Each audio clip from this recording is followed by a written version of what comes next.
영을 위한 하나님의 말씀 함께 나누도록 하겠습니다.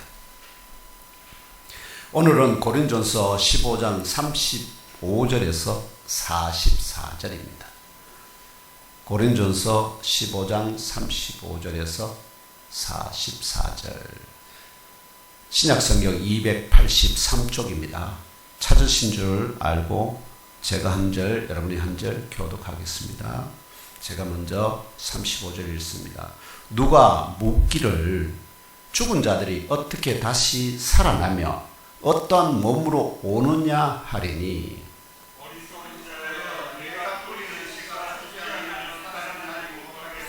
또 내가 뿌리는 것은 장래의 형체를 뿌리는 것이 아니요 다만 밀이나 다른 것의 알맹이 뿐이로되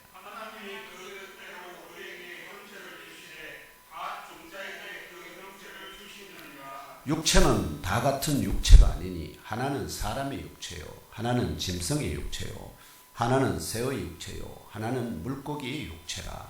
하늘에 속한 형체도 있고 땅에 속한 형체도 있으나 하늘에 속한 것의 영광이 따로 있고 땅에 속한 것의 영광이 따로 있으니 해의 영광이 다르고 달의 영광이 다르며 별의 영광도 다른데 별과 별의 영광이 다르도다.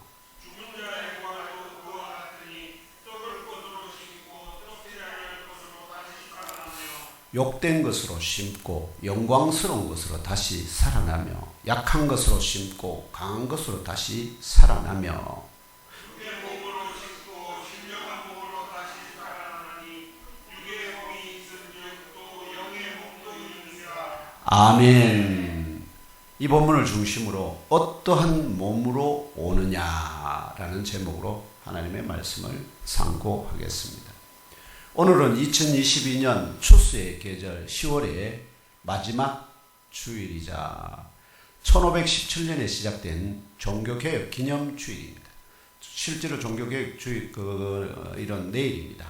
아시죠? 내일 31일이 1517년 10월 31일 날 구텐베르크 성당에 마르틴 루터가 75개의 반박문을 교황의 교리에 대한 반박문을 붙임으로 시작해서 종교개혁이 시작되었다. 그것을 기념하는 날입니다. 그래서 우리 개신교에 어떻게 보면은 개신교 가톨릭과 구별되는 현재의 개신교의 태동일이 바로 종교개혁 기념일이다 할 수 있는데요. 그러나 근본 뿌리는 어차피 그리스도 예수에게 있는 것이기 때문에 그것을 너무 또 극대화할 필요는 없다 이런 생각이 듭니다. 다만 정말 그런 중요한 날이었다 하는 그런 시작점이었다 하는 지금도 계속 종교개혁은 계속되고 있습니다. 또한 부활하신 주 예수 그리스도께서 승천하시기 전에 보내시겠다 약속하신 다른 보혜사 곧 성령 하나님의 지상 강림을 기억하고 기념하는 성령 강림 후 21번째 맞는 주일입니다. 무엇보다 먼저 여러 우여곡절 가운데서도 오늘 여기까지 선하게 인도하여 주셨고 또 이후에도 아낌없이 복과 은혜와 사랑을 부어주시며 영원한 생명까지 인도하여 주실 주 하나님께 감사 경배 할렐루야로 그 이름을 송축하며 높여드립시다. 제가 합성 청하겠습니다. 할렐루야! 할렐루야! 아멘! 그렇습니다. 2022년에도 세상에 더럽고 추한 것을 담던 쓰레기통과 같은 묵은 누룩과 같은 옛사람을 온전히 벗어버립시다. 갓난 아기들 같이 늘 순전한 말씀의 젖을 사모합시다. 주께 합당하게 행하여 범사에 기쁘시게 합시다. 모든 선한 일에 열매 맺게 강구합시다. 성삼일체 주 하나님과 그분의 뜻을 아는 것에 자라갑시다.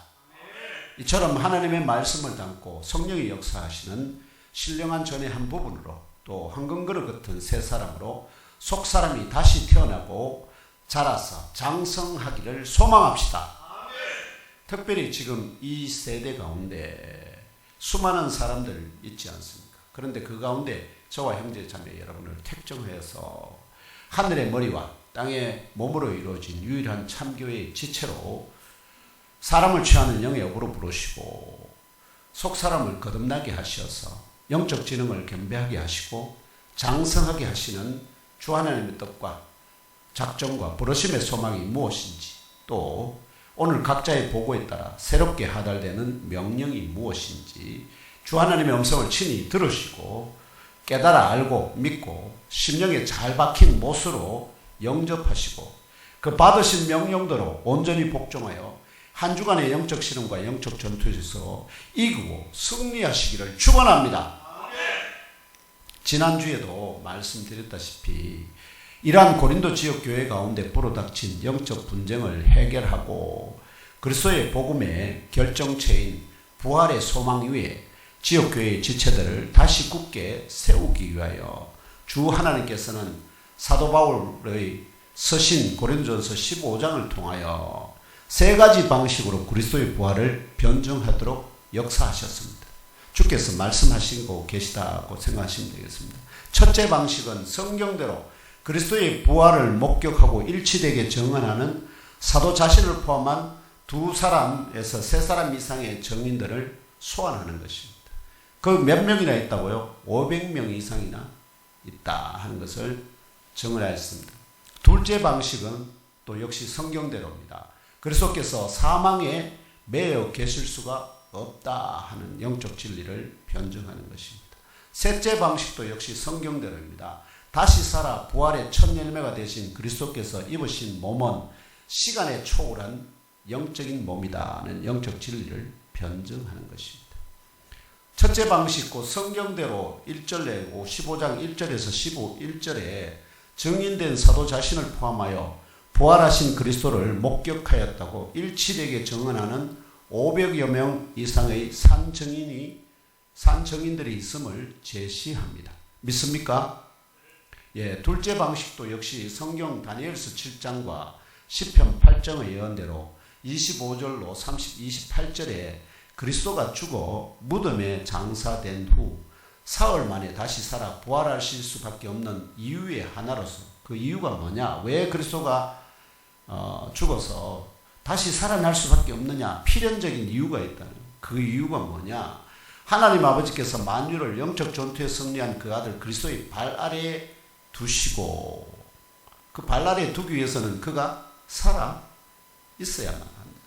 그리고 그 아들 그리스도 자신도 만유가 그 아버지 안에 모두 존재하도록 하기 위하여 하나님 아버지 아래에 그 만유를, 자기 자신을 포함해서 만유를 다 그 아래에 두셔야만 하기 때문에 살아있지 않는 자가 그런 일을 할 수는 없다 하는 것을 변증함으로 이것을 증명합니다. 그래서 죽어 잠자는 자는 그 누구라도 이러한 예언을 성취할 수 없습니다.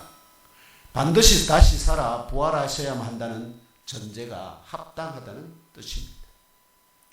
만약 지역교회의 지체들 가운데 이 수많은 증인들의 증언이나 다니엘 7장과 시편 8장 등의 예언대로 인자 대신 그리스도의 다시 살아 부활하심이 믿어지지 않을 뿐만 아니라 이런저런 자신의 식견이나 불교의 윤회 같은 이유를 들며 죽은 자 가운데서 다시 살아 시간에 초월한 부활이 없다 주장하는 지체가 있다면 12절로 19절이 증언하는 대로 첫째 그 지체의 믿음은 실체가 없는 헛것입니다.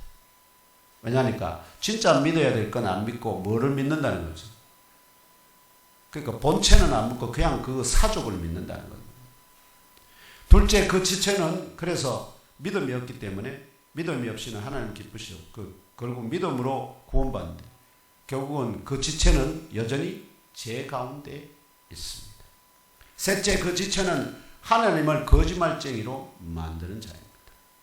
넷째, 그 지체는 모든 사람들 가운데 가장 불쌍한 자예요.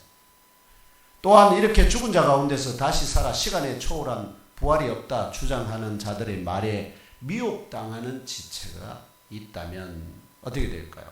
미혹당하는 지체가 있다면 29절로 34절이 증언하는 대로 첫째, 영적 지식과 지혜를 소유하지 못한 무지한 자입니다. 때로는 어리석은 자, 지각이 없는 자, 이렇게. 둘째, 선한 형실을 더럽히고자 의도한 악한 동무들에게 속은 자입니다.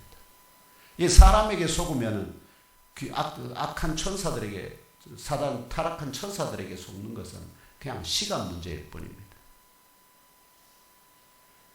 이러한 까닭에 오늘 예명교회 주일 예배에 참석하신 성도들과 영상으로 이 설교를 경청하시는 그리스도의 지체들께서는 이 500여 명 이상의 증인들이 부활하신 그리스도를 보았다 말하는 일치된 증언대로 십자가 위에서 나의 죄를 대속하기 위하여 죽으셨던 그리스도께서 장사 지낸 지 사흘 만에 다시 살아 시간에 초월한 부활의 첫 열매가 되셨다는 영적 진리와 하나님 아버지께서 만유를 영적 전투에 승리한 그 아들 그리스도의 발 아래 두시고 그 아들 그리스도 자신도 만유가 그 아버지 안에 모두 존재하도록 하기 위하여 하나님 아버지 아래에 두시기 위하여 그리스도께서 반드시 살아 시간에 초월한 부활의 첫 열매가 되셨다는 영적 진리를 깨달아 아시고 믿고 잘 박힌 못으로 심령 깊이 영접하시기를 축원합니다. 이것이 지금까지 나눈 이제 하나님께서 부활의 정당성을 말하면 변론하는 내용의 핵심입니다. 이제 물과 성령으로 거듭남을 믿는 저와 형제 자매 여러분, 오늘 본문을 포함한 35절에서 35절과 49절까지 다 내용이 포함되어 있습니다만 49절에서 사도 바울은 셋째 방식, 역시 성경대로 다시 살아 부활의 첫 열매가 되신 그리스도께서 입으신 몸은 시간에 초월한 영적인 몸이라는 영적 진리를 변증합니다. 가장 변증하기 어렵고 난해한 영적 진리입니다. 오늘 본문을 헬라어 원문의 쉼표와 마침표 그리고 그 내용을 기준하면 세 단락으로 구분할 수 있습니다. 세 단락. 첫 번째 단락은 35절이고 두 번째 단락은 36절로 44절 A, 44절 전반부이고 마지막 셋째 단락은 44절 후반부입니다. 첫 번째 단락 35절은 모세의 글과 선지자들과 시편에서 예언하여 온 바대로 하나님의 아들 그리스도께서 사람의 아들 인자로 태어나셨고 장성하여 십자가에 못 박혀 죽으셨고 장사 지낸 지 사흘 만에 다시 살아 부활하셨다는 복음을 전파하는 과정에서 반드시 맞닥뜨릴 한 가지 질문을 제기합니다.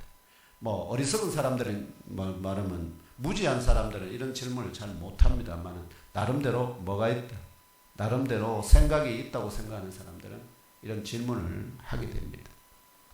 이 질문이 뭐냐? 죽은 자들이 어떻게 다시 살아나며 어떤 몸으로 오느냐? 여기서 제기되는 질문은 두 가지입니다. 첫째 질문은 죽은 자들이 어떠한 방법으로 또는 어떠한 원리를 통하여 일으키심을 받느냐입니다.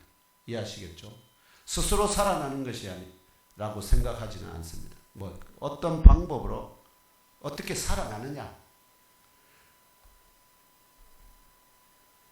둘째 질문은 죽은 자들이 다시 살아 부활한다면 네 말대로 한다면 어떠한 본질의 몸으로 나타나느냐?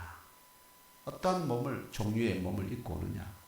지금 우리가 입고 있는 몸을 입고 온다면 그는 반드시 죽을 것이기 때문에. 그러면은 그리스도도 그러면 다시 죽었냐? 이런 이제 말이 되겠죠. 그래서 부활이라는 말은 다시는 결코 죽음을 맛보지 아니할 영원한 생명의 몸을 말하는 거지 않습니까? 그래서 어떠한 종류의 부활하는 자가 입을 몸이 어떠한 종류의 몸이냐 이것에 대한 질문을 합니다. 굉장히 이제 철학적이고 과학적인 질문이죠. 딱 저에게 맞는 질문 아니겠습니까? 딱 저에게 맞는 질문입니다. 주 예수 그리스도의 십자가 죽으심과 다시 살아 부활하심을 믿는 형제 자매 여러분이 지금 이 두 가지 질문을 베스트들로부터 받는다면 성경이 계시하는 바대로 대답이 준비되어 있으신가요? 오건사님, 다시 살아 죽은 자 가운데서 다시 살아 부활하셨다면, 우리도 부활한다면 어떠한 원리로 어떻게 다시 살아날까요? 어떻게? 그리고 그 입은 몸은 부활의 몸은 어떤 몸일까요? 이걸 말로 설명해보라, 이런 뜻입니다. 오 권사님, 설명할 수 있겠습니까? 장로님, 좀 하실 수 있겠죠? 우리 민 집사님, 네, 정 권사님, 장광숙 권사님 어디 가요? 대답 안 받으려고 지금 딴 데로 가고 있어요. 혹시라도 그 답변이 무엇인지 들어보지도 가르침도 전혀 받지 못해서 준비되어 있지 않는 형제 자매가 계시다면, 주 하나님께서 1세기 당시에 고린도 지역 교회의 지체들에게 들려주는 답변을 듣고 깨달아 하시고 심령 깊은 곳에 잘 박힌 못으로 영접하시기를 기원합니다. 오늘 요거 두 가지, 어떤 원리로 살아나느냐, 다시 살아 부활하느냐, 또 그 부활체에 입은 몸은 어떤 종류냐, 요걸 아는 게 핵심입니다. 두 가지입니다. 혹시라도 그 답변이 무엇인지 듣거나 가르침을 받아서 답변을 잘 준비하고 있다고 생각하시는 형제 자매가 계시다면, 주 하나님께서 들려주시는 답변을 듣고 자신의 답변과 일치하는지 여부를 깨달아 하시고, 더 온전한 답변을 심령 깊은 곳에 잘 박힌 못으로 영접하시기를 부활의 첫 열매 되신 그리스도 예수님의 이름으로 기원합니다. 이어지는 두 번째 단락 36절로 41절에서 사도는 질문의 첫째가 뭐였죠? 죽은 자들이 어떤 방법이나 원리를 통하여 다시 살아나느냐, 부활하느냐, 다시 살아 부활하느냐 하는 질문에 철학적 3단 논법으로 변증합니다. A는 B다, B는 C다, 고로 A는 C다.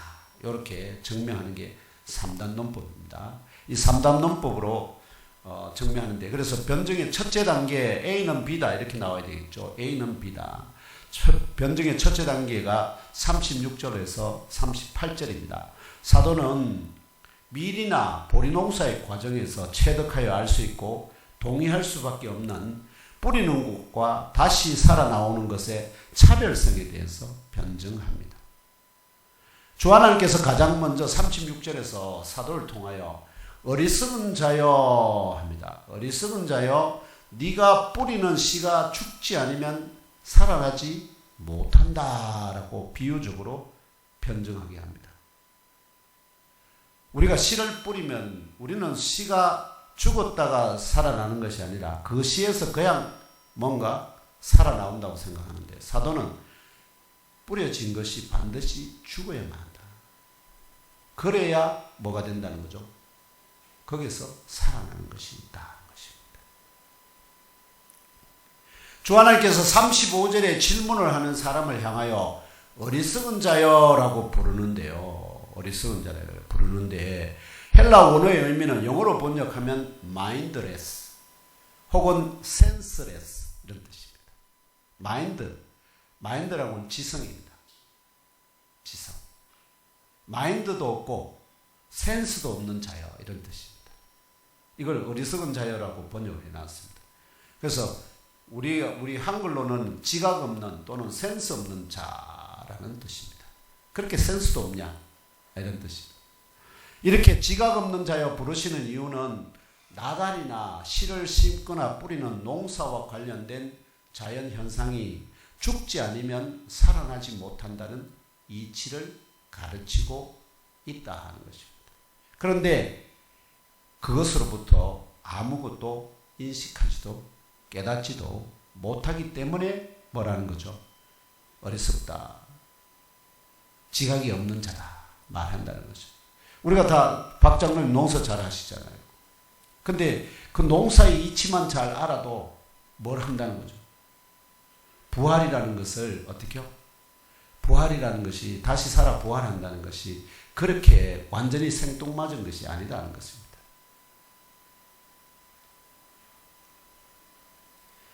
자, 제가 한번 도전해 보겠습니다. 어딘가에 심겨지거나, 요즘은 왜냐하면 수경재배도 있기 때문에, 옛날에는 땅에 다 심어야 되는데 요즘은 물에 씨앗을 넘어다도 뭐 하죠? 거기서 발화하거든요.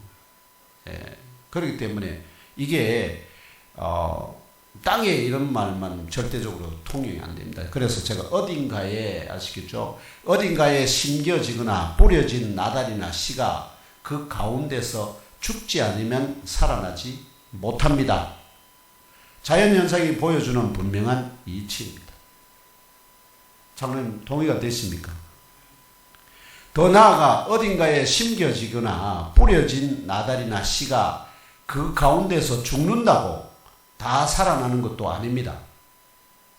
씨를 여러분이 아무리 많은 씨를 뿌려도 어떻게 해요? 예수님 12회도 나오지만 일부는 어떻게 되죠?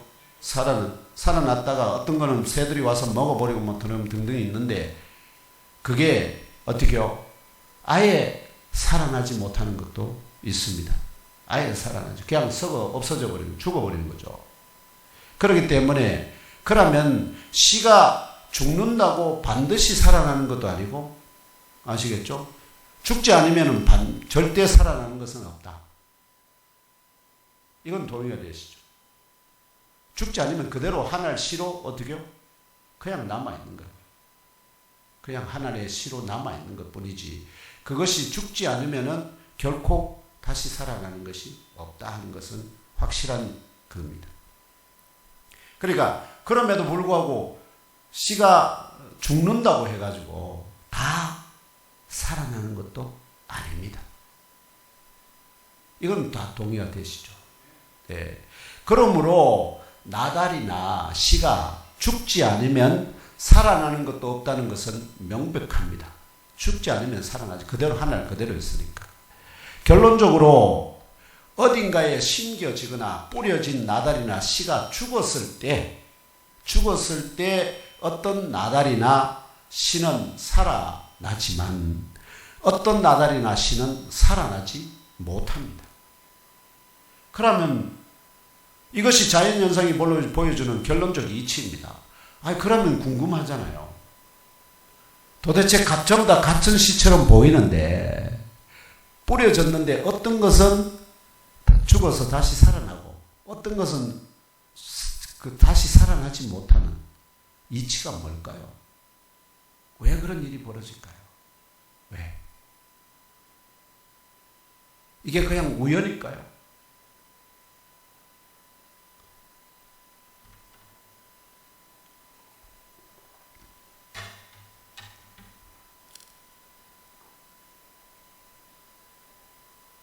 저와 형제자매 여러분 각자는 지금 이 사도를 통하여 주 하나님께서 지적하잖아요.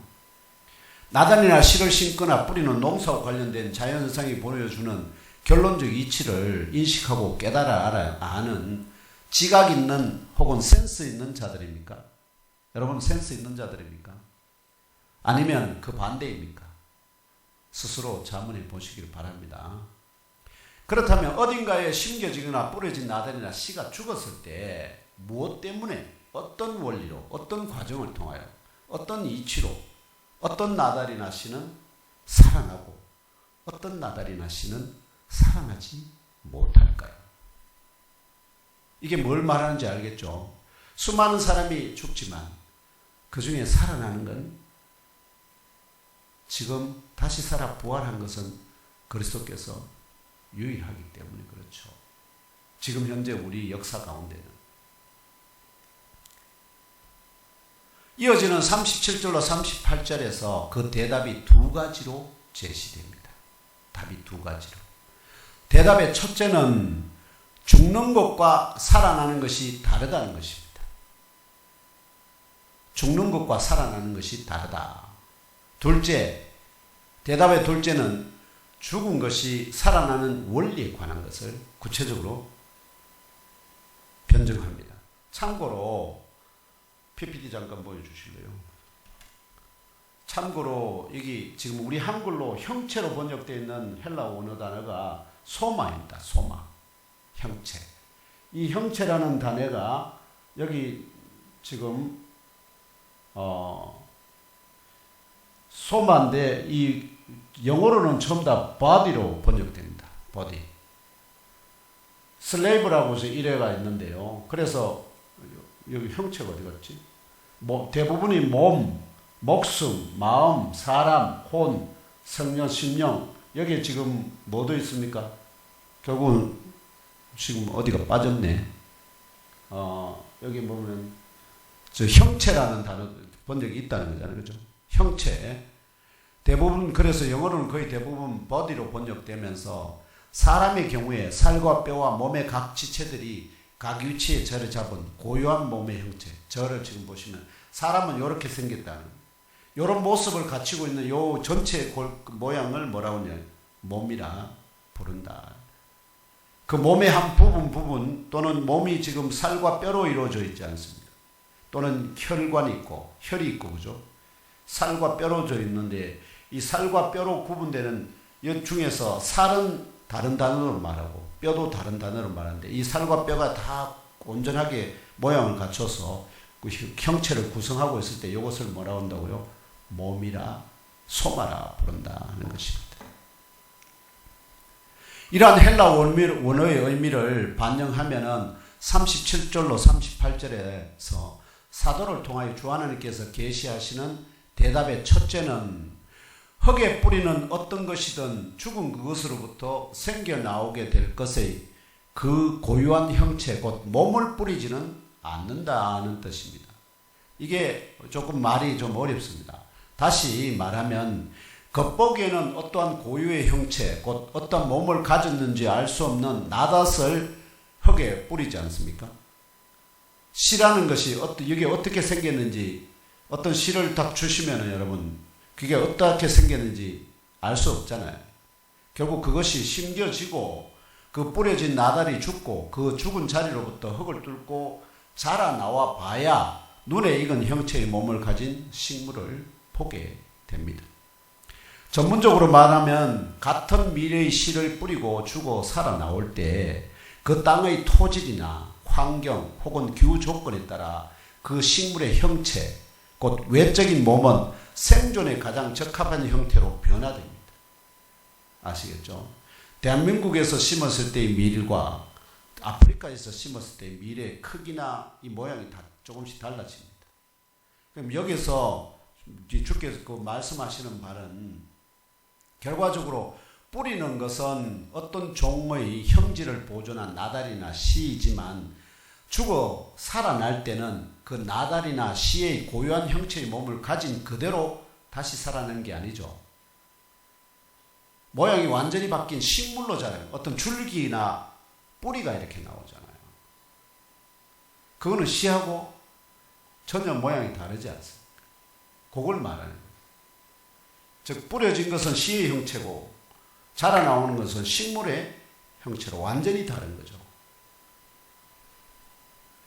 오히려 언제든지 그 외형이 변화될 수 있는 가변적인 형체의 몸을 가진 식물로 살아나고요. 그 후에 그 식물이 다시 나달이나 씨를 가진 열매 맺게 되는 것이 자연의 이치입니다. 그래서 열매를 맺지 못할 수도 있습니다. 그 식물이 중간에 자라다가 죽어버릴 수도 있고 여러 가지 모든 가능성이 다 있는데 이 모든 역사에 어떻게 우연히 일어나느냐? 결코 그게 아니다. 어떤 원리로 이렇게 일어나느냐 하는 것을 지금 말하고자 하는 거니까 주 하나님께서 계시하는 대답의 둘째는 콩 심은 데 콩을 맺을 고유한 형체의 몸을 가진 식물이 나오고 팥 심은 데 팥을 맺을 고유한 형체의 몸을 가진 식물이 나오는 것이 당연하죠. 그게 당연한 듯 보이지만 콩이나 팥이 죽었을 때 이미 죽어버렸죠. 죽어버렸을 때 고유한 형체의 몸을 가진 식물로 살아나거나 살아나지 못하는 과정이 창세기 1장 11절에서 12절이 증언하는 바에 따르면 전적으로 땅의 흙에게 주 하나님께서 명령하신 바에 따라 땅의 흙이 순종함으로 일으키는 그런 식물의 창조 원리에 기초를 두고 있습니다.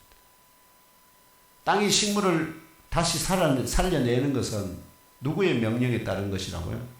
하나님의 창조 명령에 따른 거예요. 창세기 1장 11절 12절 함께 읽으면 알아보겠습니다. 없어요?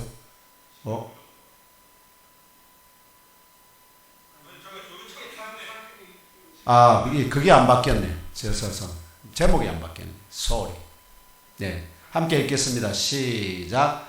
하나님이 이르시되 땅은 풀과 씨 맺는 채소와 각기 종류대로 씨가지 열매 맺는 나무를 내라 하시니 그대로 되어 땅이 풀과 각기 종류대로 씨 맺는 채소와 각기 종류대로 씨 가진 열매 맺는 나무를 내니 하나님이 보시기에 좋았더라. 아멘.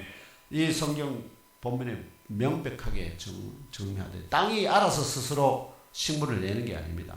어떻게요? 하나님이 땅은 풀과 씨 맺는 채소와 각기 종류대로 씨 가진 열매 맺는 나무를 내라. 이렇게 해서 처음에 모든 것이 식물들이 생겨났고요. 그 다음에 그대로 그 이치가 계속 이어집니다.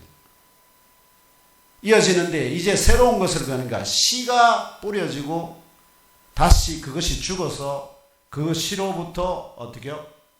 하나님이 새로운 것을 땅이 자라나게 다시 살아나게 만든다 하는 거예요.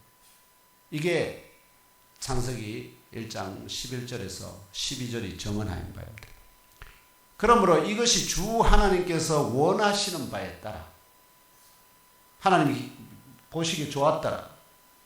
내가 원하는 대로 되었다 하는 뜻입니다. 하나님이 원하시는 바에 따라서 심겨진 어떤 나달이 죽고 그 죽은 나달 각각에서 다시 살아나오는 식물에게 생존에 가장 적합한 형체의 몸을 주심으로 일어나는 역사다고 계십니다.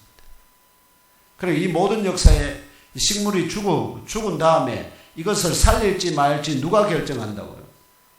하나님이 결정하시고 그 하나님의 결정에 땅이 순종해서 그대로 살려내기도 하고 그냥 죽은 채로 두기도 한다.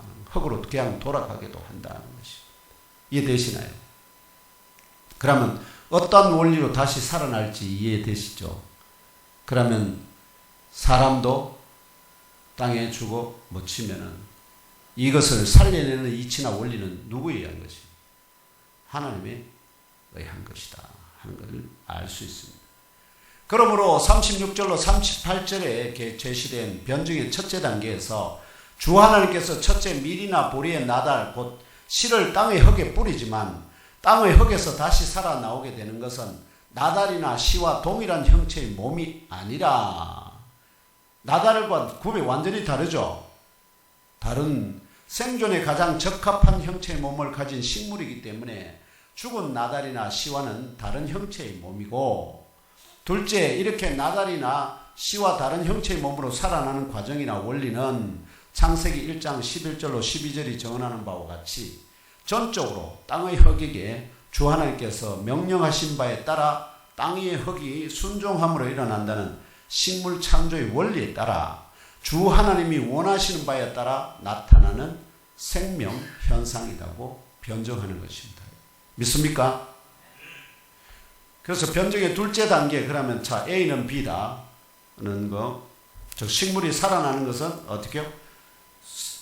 완전히 죽어서 다시 살아나는데 그것을 주관하시는 분은 하나님이다. 요거까지 지금, 그러면은 변증의 둘째 단계에서는 39절 41절입니다. 주 하나님께서는 육체의 다양성에 대하여 다양한 생물들의 육체를 근거로 하늘에 속한 몸도 있고 땅에 속한 몸도 있다고 변증합니다. 이 본문에서 육체로 번역된 헬라 단어는 사륵스인데 영어로는 주로 플래시, 곧 몸에서 뼈를 제어한 모든 살을 의미합니다. 아시겠죠? 몸에서 뼈를 제어한 모든 살이 플래시입니다. 근데 뼈도 사실은 동일한 본질을 갖고 있기 때문에 나중에 본질로 들어가게 되면 다 동일하게 되는 걸 알게 됩니다. 그러나 물고기의 경우에는 또 조금씩 다를 수 있습니다. 왜냐하면 물에서 바로 하나님 물에서 생물들을 바다 생물들을 일으키기 때문에. 그래서 거기는 조금 물이라는 본질이, 그럼에도 불구하고 이 모든 것이 다 나중에 한 본질로 돌아가는데 모두 다 빛으로 돌아갑니다. 제가 다시 말씀드립니다. 여러분들이 눈에 보이는 거 있죠? 이게 보이지 않습니까? 보이는 모든 것은 무엇으로부터? 빛은 근본적으로 빛이 하는 역할이 보이게 하는 겁니다. 그러면 보이는 모든 것은 다 어디로부터 왔다고 생각할 수 있겠습니까? 빛으로부터 왔다. 정확합니다. 아시겠죠? 여러분이 볼 수 있는 모든 것은 하나님이 지으신 창세기 1장 3절에 지으신 그 빛으로부터 왔구나. 왜? 보이니까. 이치가 같습니다. 내 눈에 보이는 모든 것은 그 태초의 빛으로부터 왔고요. 내 눈에 보이지 않는 것 있죠. 뭐가 있습니까? 영이 있습니다. 영. 이 영은 여러분 눈에 안 보이죠. 그러면 본질이 다르다 하는 걸 말하는 겁니다. 이해되십니까? 그러면 간단하지만 깊은 영적인 지혜를 갖고 있는 말씀입니다. 그래서 이 사륵스라는 단어는 사람을 포함한 생물의 뼈대를 제외한 육신, 육체, 살을 표현하고자 할 때 보편적으로 사용됩니다. 살이라는 단어는 사실은 굉장히 한국적인, 왜냐하면 이게 한자가 없고 독특한 단어인데, 그래서 이제 한자로는 주로 육체라는 말로 표현하죠. 육체 할 때 뼈를 통상 제외한 그러니까 우리는 지금 살이라는 말이 더 정확한 것은 우리는 살과 뼈로 구분하잖아요. 그런데 이 플래시라는 말은 주로 딱딱한 것보다는 연약한 걸 의미하기 때문에, 그래서 살이라는 말이 더 적합할 수도 있다. 근데 이 살이라는 말이 또 다양한 어떤 의미를 함의하기 때문에, 그래서 혼돈을 피하기 위해서 육체라는 말로 번역한다. 그래서 형체로 번역된 헬라 단어가 소마에 대해서는 앞에 말씀대로 이 살과 뼈가 다 고유한 위치에 자리를 잡은 고유한 모양의 형체, 곧 몸을 의미한다는 구별이 되죠. 사륵스는 살, 육체, 그 다음에 소마는 몸, 이렇게 구분됩니다. 이러한 의미들을 반영하여 이 본문들을 직역하면 다음과 같은 몇 가지 사실에 대해서 주 하나님께서 말씀하십니다. 첫째, 모든 육체가 동일한 육체가 아니다. 모든 육체가 동일한 육체가 아니다. 다 다르다. 예로서 사람들의 육체, 가축들의 육체, 날아다니는 것들의 육체, 물고기의 육체로 각각 다르게 구별된다 말씀하십니다. 자, 무슨 구별을, 모든 것이 다 구별이 된다, 분별된다, 다르다. 그 다음에 둘째, 모든 몸이 동일한 몸이 아니다. 무엇을 이야기할까? 심었을 때의 몸과 다시 살아났을 때의 몸이 다르다는 걸 얘기하려고 하는 거죠. 그래서 모든 몸이 동일한 몸이 아니다고 정합니다. 그래서 예로서 하늘에 있는 몸들도 있고 땅 위에 있는 몸들도 있다 말씀하십니다. 자, 여기에서 이제 그죠. 하늘에 있는 몸들이 도대체 뭘까요? 하늘에 있는 몸들. 여러분들 쉽게 말하면 천사들이 몸을 가졌나 이렇게 생각할 수도 있는데, 하늘에 있는 몸이라 할 때는 주로 이제 꼭 하늘에 떠 있는 것들, 해와 달과 별들, 이런 것들도 하늘에 있는 것들에 속하죠. 그런 것들의 몸, 그것들하고 땅에 있는 것들의 몸하고 이 구분할 때 하늘과 땅을 구분하듯이 하늘에 있는 것들의 몸과 땅에 있는 것들의 몸이 다르다. 요걸 말하는 겁니다. 셋째, 모든 구별되는 것의 영광이 다르다. 모든 구별되는 것의 영광이 다르다. 그래서 예로서 하늘에 있는 것들의 영광이 다르고 땅 위에 있는 것들의 영광이 다르고, 그 다음에 해의 영광이 다르고 달의 영광이 다르고 별들의 영광이 각 별들마다 다르다 말씀하십니다. 이게 다르다는 것은 그리스도와 우리를 구별하기 위한, 그리스도와 우리는 다르다, 이걸 말씀하시려고 하는 겁니다. 그러므로 변증의 둘째 단계에서는 사도를 통하여 주 하나님께서 구별되는 육체를 가진 생명체들, 사람, 가축들, 날아다니는 것들, 물고기의 육체가 각각 다르고 하늘에 속한 것들과 땅 위에 있는 것들의 몸이 서로 다르고 모든 것의 영광이 각각 다르다 말씀하십니다. 변증의 마지막 셋째 결론 단계가 42절로 44절 A 전반부인데요. 사도는 질문의 첫째, 죽은 자들이 어떠한 방법으로나 과정을 통하여 다시 살아 부활하느냐 하는 질문에 대하여 결론적으로 응답합니다. 죽은 자의 부활도 그와 같으니 썩을 것으로 심고 썩지 아니할 것으로 다시 살아나며, 욕된 것으로 심고 영광스러운 것으로 다시 살아나며, 약한 것으로 심고 강한 것으로 다시 살아나며 육의 몸으로 심고 신령한 몸으로 다시 살아나니. 아멘. 이 본문의 마지막 44절 전반부에 육의 몸에서, 육은 앞에서 설명드린 육체, 그 뼈를 제외한 살을 의미하는 사륵스가 아닙니다. 여기서는 또 혼을 의미하는, 아시죠? 푸시케. 이 푸시케에서 파생된 형용사 푸시키코스로서 그 쓸제 의미가 혼의 혹은 혼적인 대상을 가리킵니다. 그리고 혼적인 몸이 뭐라는 거죠? 육의 몸으로 심고, 즉 혼적인 몸도 있고 영적인 몸도 있다. 그러니까 혼적인 몸으로 심고, 아시죠? 혼적인 몸으로 심고 영적인 몸으로 다시 살아난다. 이걸 말합니다. 그러면 혼적인 몸으로 심으면 그 혼은 어떻게 된다는 거죠? 혼적인 몸이었는데 혼이 살아있잖아요. 근데 그 혼이 어떻게 된다는 거예요? 소멸돼서 혼은 더 이상 영의 몸에 들어오지 않는다는 거예요.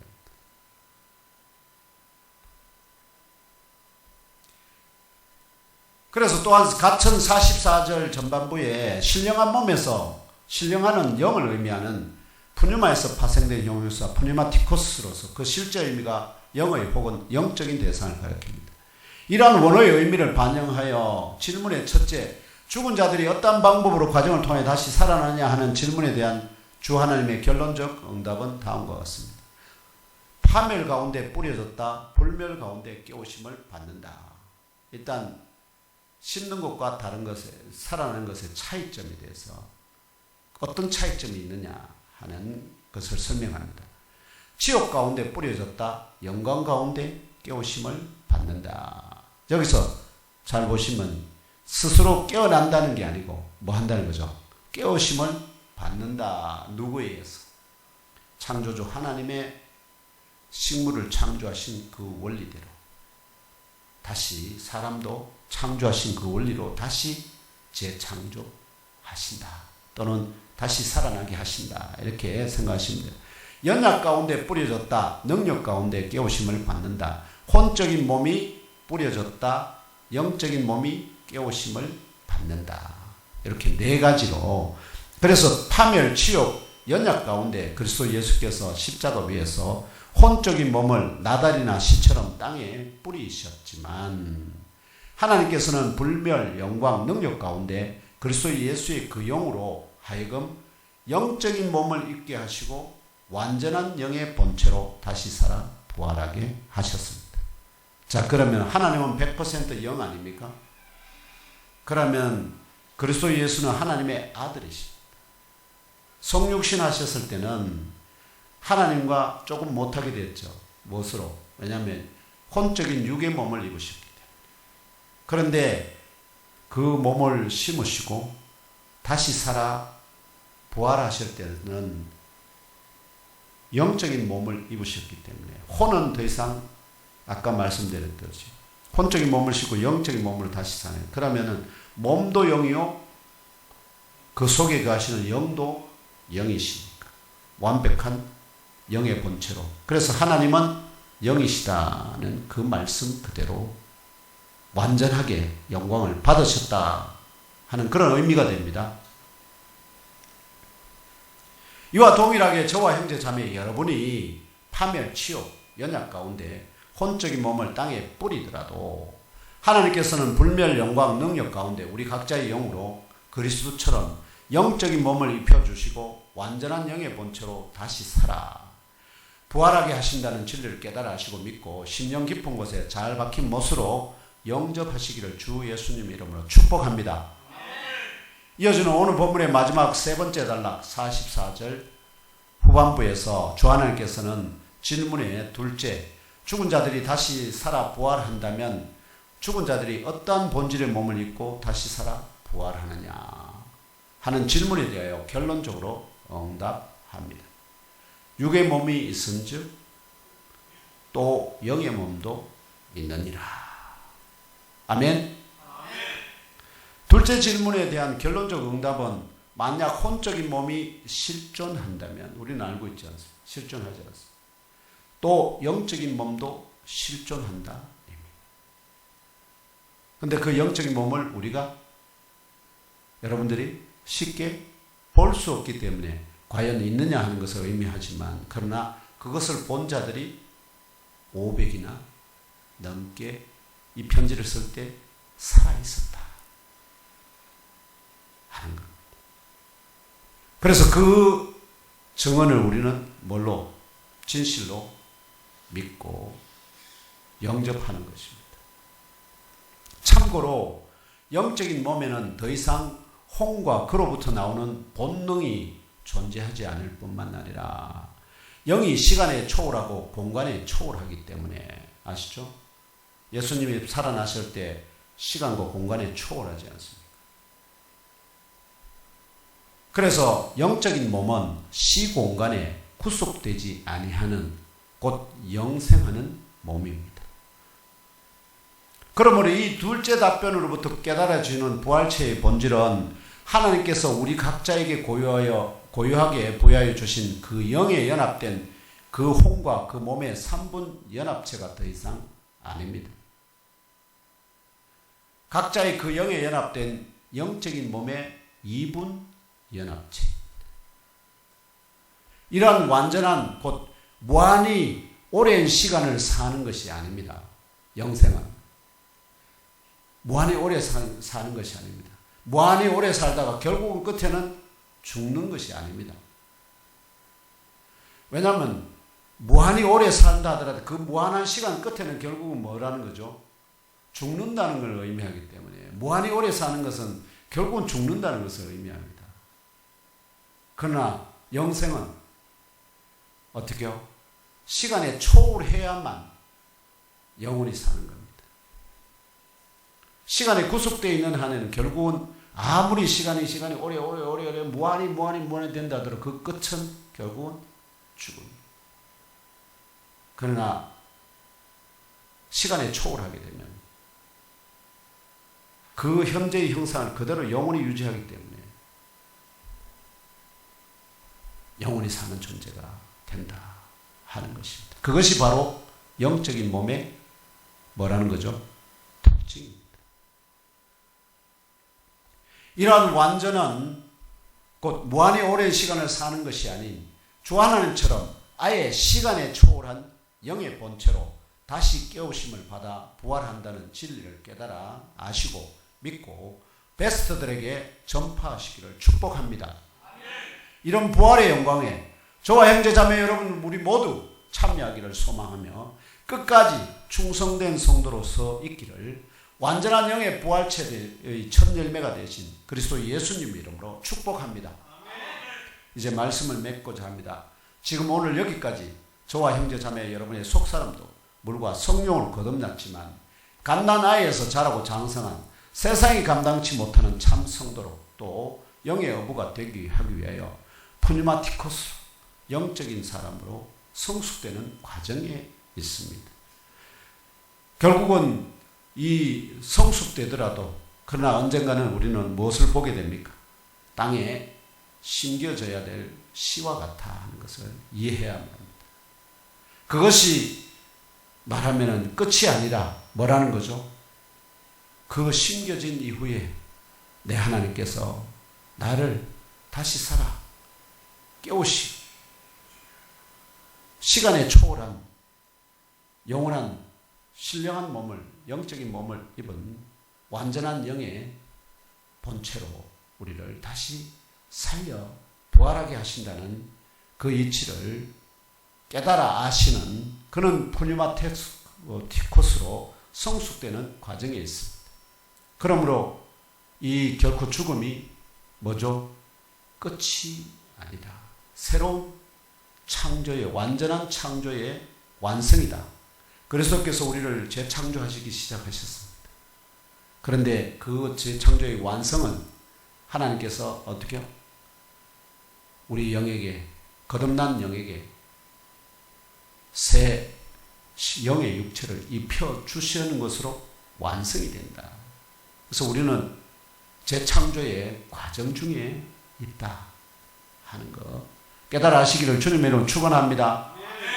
그러는 가운데 환난과 박해의 영적 바람이 불더라도 또 선을 행하는 중에 당하는 고난이라도 욕을 욕으로 악을 악으로 갚지 말고 원수를 향하여서도 오히려 복을 빌어주므로 하나님이 예배하신 한 사람이라도 취하여 주 하나님께 올려드리는 충성된 업으로 쓰임 받으시기를 성찬의 예식을 통하여 그 살과 피를 오늘 우리들에게도 나눠주시며 성령을 마시게 하심으로 구별되는 은사와 직분을 주시는 그리스도 예수님 이름으로 축복하며 기원합니다. 잠깐 기도.